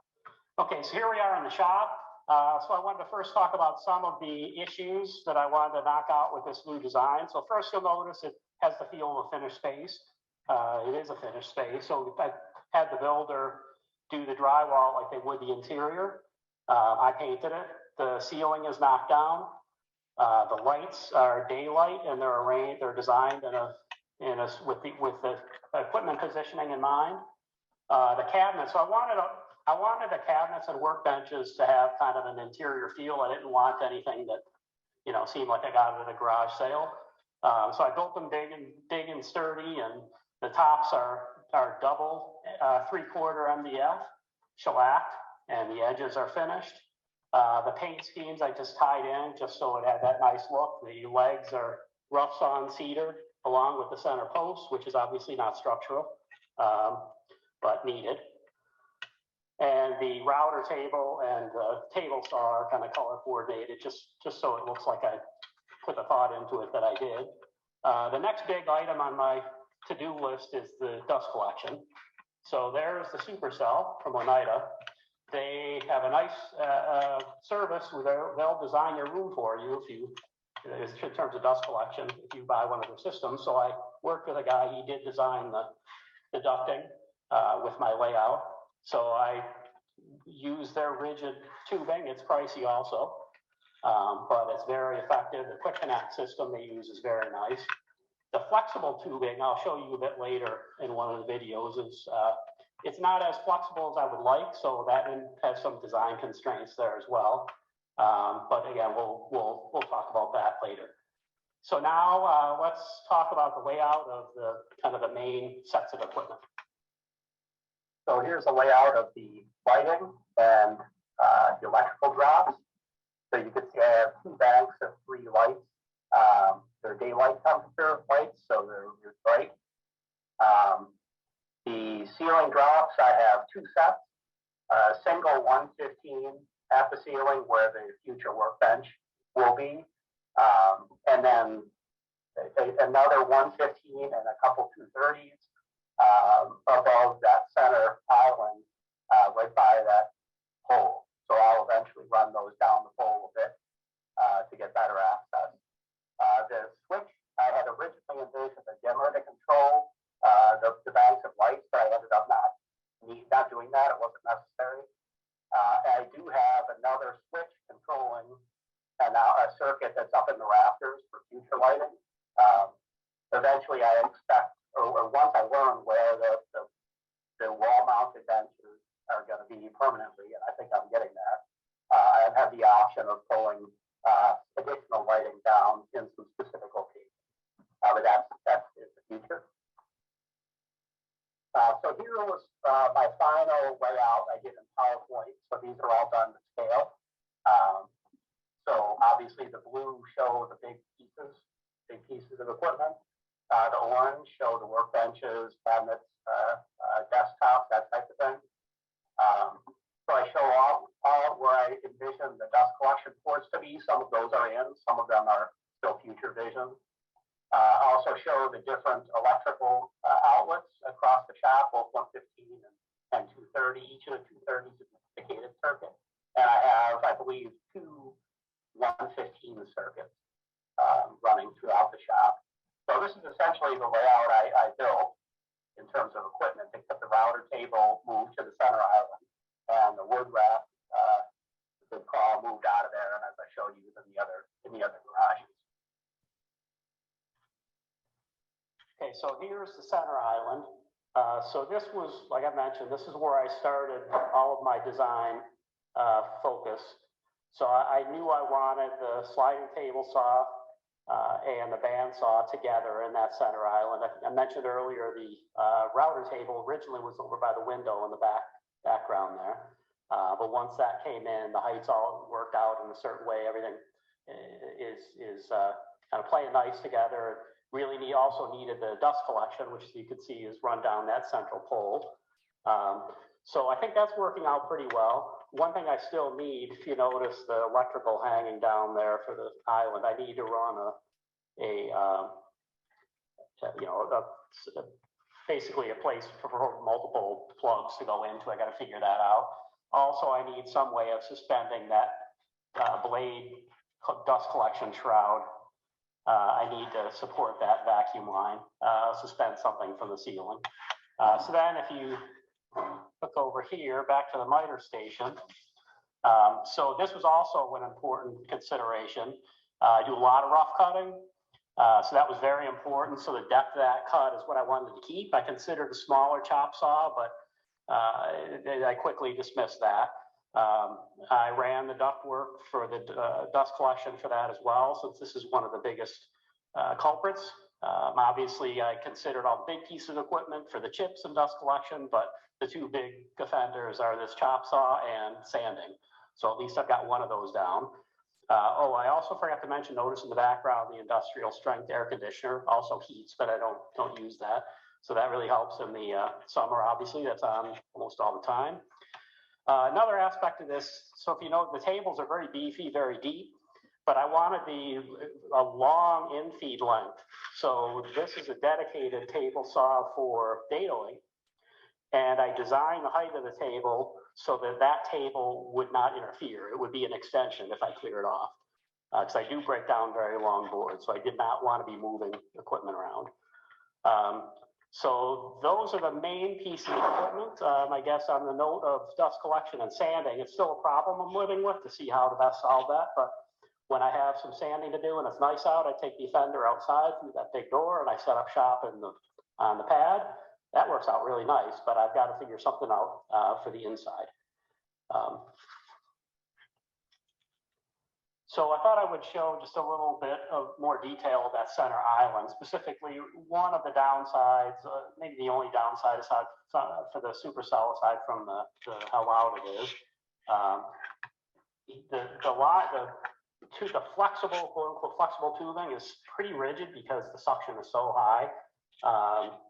You know, so you end up getting this octopus here. There's a little bit of some space constraints because you can only bend that tubing so much. It's still workable. I mean, it's a little bit of a surprise how rigid it is, but it works great.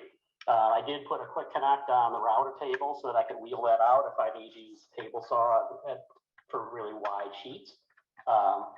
So then I have also I put at the bottom, I guess you can't see it, I have a port at the bottom that right now is connected to the router table, but I could disconnect that and run something presumably to a sanding station in the future, or something that you know, occasionally would need that dust collection, but doesn't need to necessarily be kind of hard plumbed in. So working out great, but just thought I'd mention the rigidity of those flexible pipes. That can be a bit of a challenge. I guess especially on that note, on my joiner planer table, this is still a work in progress, but oops, sorry. The rigidity of those lines makes connecting and disconnecting as you swap over a bit of a challenge, and I'm still learning how best to do that, but it works. Just gotta think about it a little bit differently about how to make those connections. Okay, now some areas that I've learned need work. So this was the reason I built it halfway, to live with it for a while, to see what aspects show themselves as still needing to be addressed. So clutter. So I tidied up a bit, but basically if you look around here, what you'd see is a whole bunch of hand tools without a home. So I did build these nice cabinets. They all have storage like this, but it's not really thought out storage. So I need to decide what to do with that. So right now everything's just kind of crammed somewhere. I'll make it all work, but I just need to see, you know, what needs a different home. And so I'm learning that, hand tools. We've got screws, nuts, bolts, odds and ends, measuring type tools. You can see I'm in the guitar building at the moment. I have a whole bunch of guitar specific tools that need their own home. A lot of space to do the work, but I need that storage. Another thing I didn't anticipate getting into this was all of the jigs that go into guitar making. And everybody has a bunch of jigs for whatever they're doing. So when I built these tables, I left the underside open. And then I decided I needed a space for all the jigs and for wood that's kind of in progress, work in process. So I built this out, bunch of storage for various jigs for guitar making, neck blanks, and other tools and jigs that I'm using for guitars here. This side's a total mess. I still need to decide what to do with this area and what to do with all that junk in there. So you'll notice a lot of smaller tools like routers, sanding stations, my wet sand and my polishing station there, drum sander or a spindle sander over there. The medium tools need to find a place to live. all the big tools are set. So what I'm thinking of doing is building like on a tabletop, something where they can slide out to the front of the table, or maybe some a little table on rollers to go into some of these unused spaces.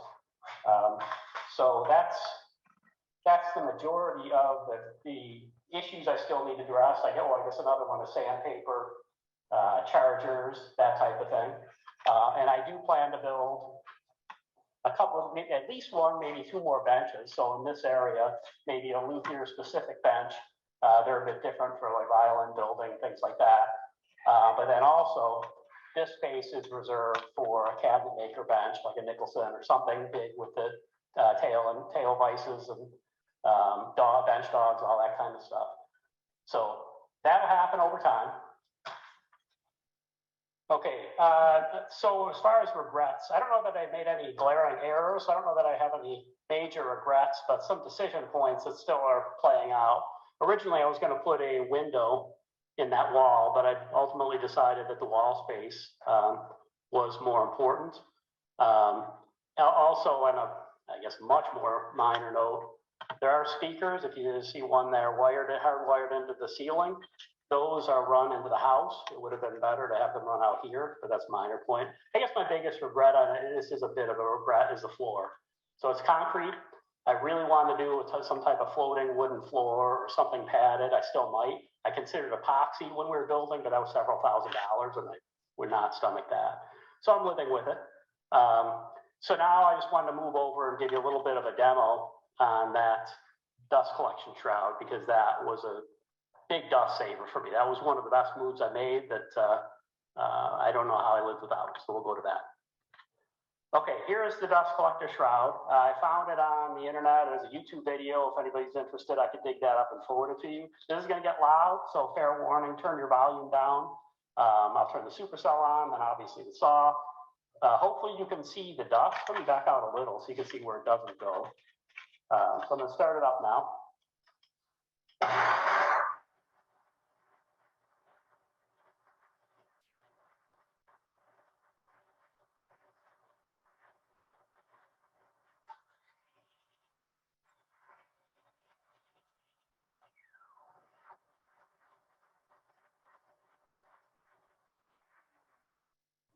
Okay, so if you notice, the piece was pretty wide, so some of it kicked up a little bit, but most of it, hopefully you can see it just got sucked right in there. The blade passes through these brushes, I can focus, and that captures most of the dust, virtually all of the dust. And then I can't really, it's hard to see in there, but it's basically fitted to the saw and cellophane tape for a pretty decent seal around some complex areas. That was supposed to be temporary, but it seems to work well, so I'm going to leave it that way. So anyway, that's it. And like I said, I can send a link if anybody's interested. So that's my shot. Thanks.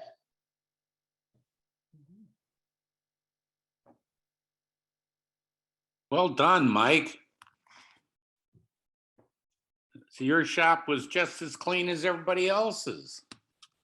I mean, it looked great. So what are you working on now in your shop? You hear me? Can you hear me now? Yeah. Yeah. So slightly before we moved, so like last year and a half or so, I've kind of switched to guitars. Then I have my eye on making a drum set for my son. So I don't play either of those, so it'll be interesting, especially with the guitar, to see if the thing's actually decent.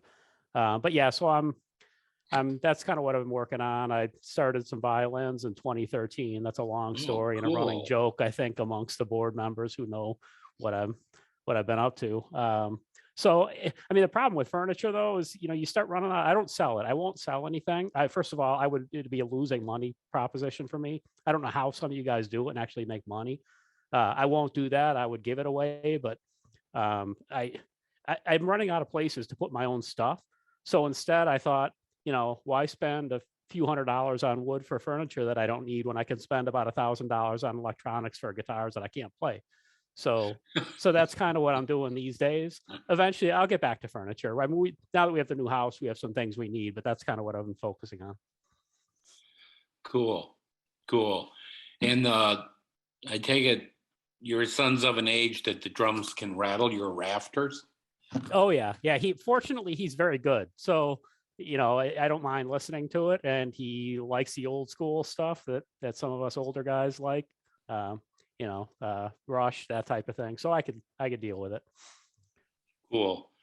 Well, thank you for tonight. Sure. I did not, well, let me see. Maybe I have to page down here. One of the questions is, do you like your hammer tools? That must have been the sliding table saw? Yeah, well, so yeah, and the joiner planer.